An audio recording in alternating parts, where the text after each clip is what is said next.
Once he burps, he out for the count, honey. Hey. Hey there. Hey there. If you haven't already watched the last video, honey, where have you been? This right here is Elijah. Say hi, Elijah. He's knocked out asleep. All right. Let me put him down for a second and then me and you can talk, okay? Just give me a moment. All right, you two, what's up? This is Tira back at it with another video. Sorry about the background, honey. Mommy life, okay? Newborn life. All right. So this right here is basically going to be about a one-up postpartum update, okay? What has happened within the last week of me having, little guy right here. What has been going on with him and also what's been going on with me. We can go with him pretty quickly because it's not too much to say. But first, go ahead and click that subscribe button, okay? Go ahead and do so right now, honey. Oh my gosh, I don't understand what I have to tell y'all this whole time. I'm just kidding, you guys. But yeah, like, comment, and subscribe to all of my videos. Comment on all of my videos. Like all my videos, you feel me? But comment and subscribe, please, you guys. But let's go ahead and get into 1 week update as in what has been going on in Tira's life. Okay? So, yes, I had Elijah on January the 17th at 3:13 p.m. We actually stayed in the hospital for 2 nights. So I was discharged on the 3rd day. Bless you. Bless you, baby. Yeah, so we got discharged on Saturday. And back at it. Okay. So yeah, we got discharged on Saturday. So we was there for 2 nights. So we were discharged on the 3rd day. And basically, my hospital stay was great there. No issues. Everybody cared about everything that was going on. I did have to take some medicine. They gave me some medicine for my incision. My prescriptions was for Percocet and ibuprofen, Colace, which is a stool softener, and also too as well something else. Oh, I had to take my prenatals because I'm still nursing. So yeah, that's been going on there. In the hospital we did nurse and supplement as well. So when he left the hospital, he weighed 7 pounds 8 ounces, and he did get circumcised on the day that we left. So basically, when we left the hospital, we came home. Everything was fine, no issues. Everything was fine with me as well. And my blood pressure in the hospital was actually, after having him, was actually awesome. To the point where one time my blood pressure was 98 over 68. And I could not take my blood pressure medicine. They didn't want it to go any lower. So they monitored me very well on my blood pressure. My blood pressure was not high at the hospital at all. I did not have any increased swelling or anything like that. Everything was fine, like I said. Got discharged from the hospital. No issues on Saturday, no issues on Sunday. I started having issues myself on Wednesday. So about 4 days later. And the issue that I was having was swelling in my feet and in my ankles. At this time, the swelling it went pretty bad. I was having increased swelling in my feet and my ankles, and then it went from my to my calf muscles as well. So my legs was just swollen. And so I was like, okay, maybe I just need to walk around, drink water like they said. But I do remember that the last time that I had the issue was when I got hospitalized 1 week right after having my previous son, Micah. So I knew it was going to be an issue, but I was like, okay, no problems. No, this was on Tuesday. Yeah, it was on Tuesday. And I was like, okay, well, I'll just keep drinking water, elevating my feet and everything. And I was continuously taking my blood pressure medicine. And my blood pressure cuff here at my house, basically it was fluctuating with the blood pressure. It was saying my blood pressure was high, but it was also saying my husband's blood pressure was high and his blood pressure is always normal. So I was confused. I was like, maybe it's not working right or anything, but I was taking my medicine continuously. By Wednesday, when I woke up, I started to hear crackling in my lungs. That's what really kind of scared me, because I remember I couldn't breathe the last time around. And I was hearing crackling in my lungs at that time, so I knew that the fluid was getting into my lungs. So at that time, I talked to my doctor's office. I contacted the doctor, just let them know that I was having a lot of swelling. And I could tell it was in my thighs and in my stomach at this time, because my stomach was protruding. And I was like, wow, this swelling is getting pretty bad. So I contacted my doctor's office, let them know what was going on. Of course, they gave me the generic, hey, you just had a C-section, that happens.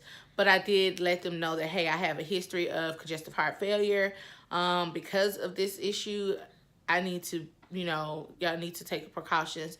And that's one thing I do not like, is that they just answer with the first thing that they know, instead of looking at your history and saying, oh, okay, yes, Tara, this is what it is, and da-da-da.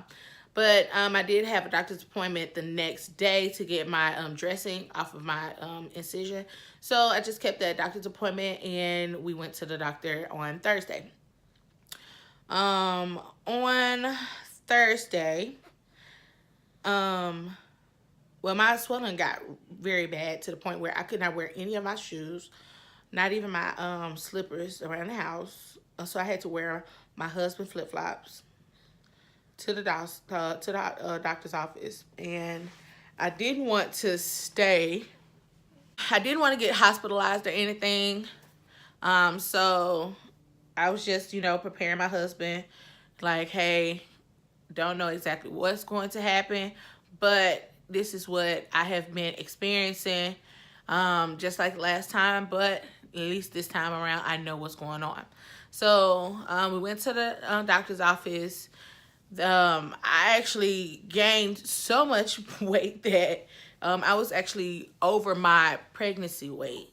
So I think I gained like additional like 6 or 7 pounds.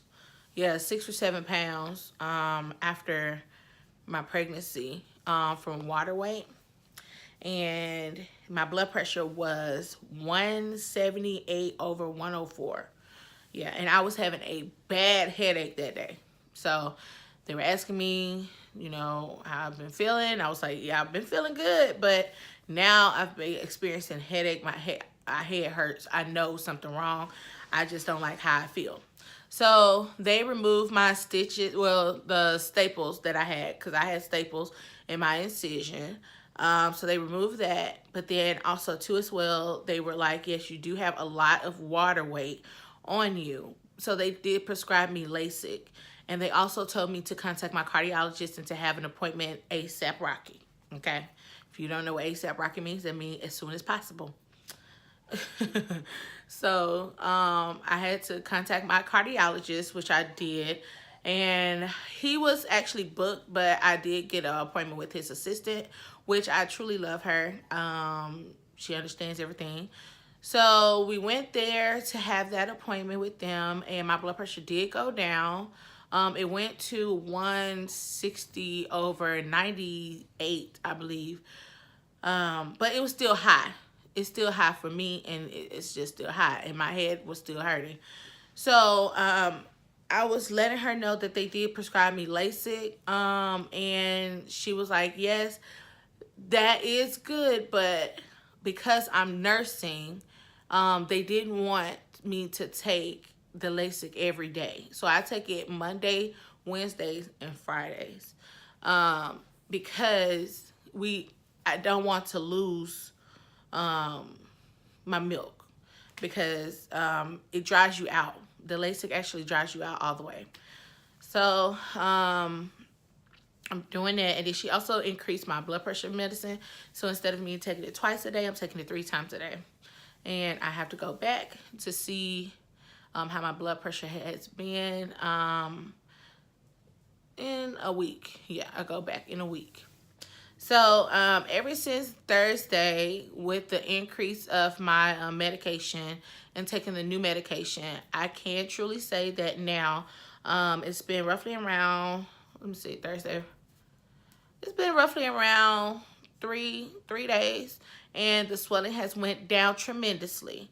So at one point I was able to feel like the water was in my stomach and in my hips and stuff. You can just tell because you're swollen, and it's just swollen in one certain spot.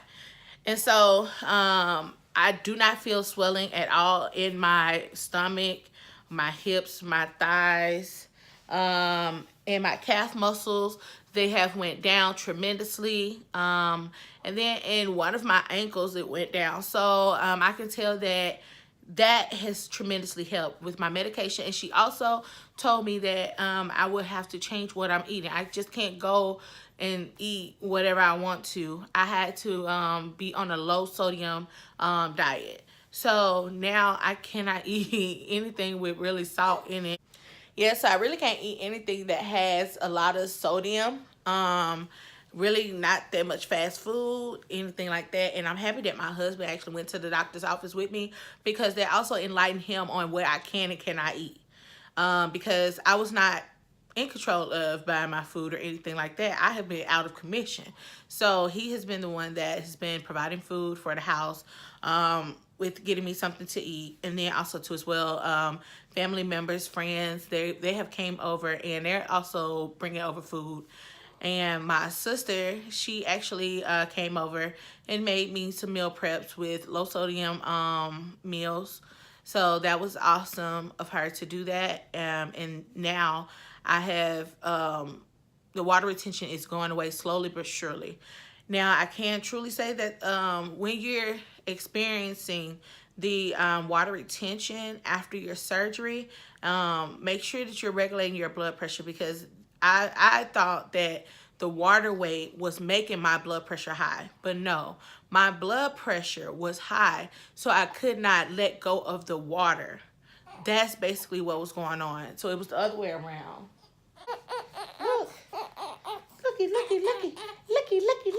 Look, looky. Here comes Cookie. Cooks Pest Control. No affiliated. I'm not sponsored by them, okay? It's just a saying I like to say. Anyways, yeah, I gotta tell them about what happened to mommy. Yeah, I gotta tell them.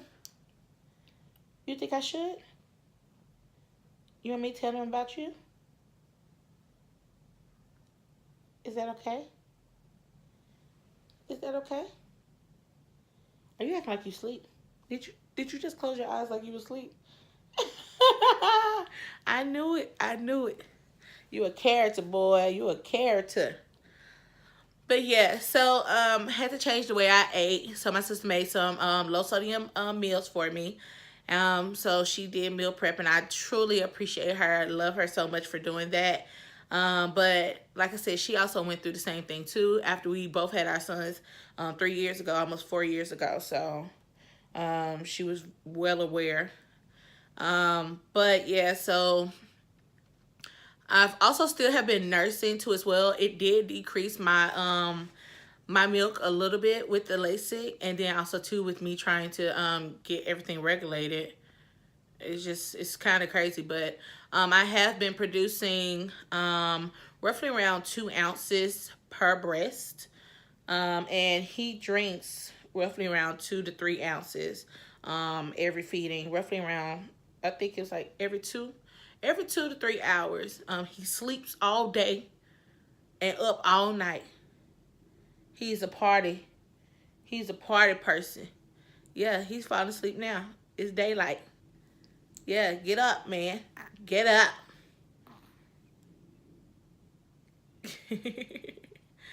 So he's back at his we actually went to the doctor's office for him too as well for his little 1 week checkup. His circumcision actually healed pretty quickly. That was done and over with. And what else? What else you been doing? Oh, his umbilical cord is still there. It hasn't fallen off yet. But now they tell you, just to leave it alone. They don't tell you to wipe it with alcohol wipes or nothing like that. So that was kind of crazy to me. I mean, I just had a baby 4 years ago, so I guess a lot of things changed in 4 years. Another thing too as well, he's back at his original weight, birth weight. So I feel like he's like over that now, honey, because he feel like a heavyweight champion. Okay, heavyweight champion. Y'all see this? He's knocked out for the count, smiling. Oh, you so cute. Our kids love him to death. I have two helpers, Micah and Samaria. They have been awesome with helping him out, and they also have been helping me as well. But other than that, everything else has been fine. I'm just so happy that the water retention has went away. I do have some tips on how to relieve your water retention. Basically, I'll have a video for that too as well, just a short video, just to let you know how to take care of yourself after having your C-section, especially if you're high risk with high blood pressure. So I'll do a video on that as well. But I just wanted to let y'all know, I did not leave y'all like just as a cliffhanger or anything like that. I just needed to take that week just to get myself together, but also take care of me and him. And my husband, he has just been amazing. Okay? Amazing. Like, it's been rough rodeo. Oh, and your girl tackled them stairs the first day. The stairs was not that bad at all. I thought it was going to be excruciating, but no, it wasn't. But I only go up and down the flight of stairs once a day. So whenever I'm ready, I'll go downstairs and stay all the way down there till it's time for me to get up and come back upstairs to go to sleep. So, but that's everything there, you guys. I will have another update as well with you, just to let y'all know how I'm feeling and everything. But yeah, I'll talk to y'all later. Bye.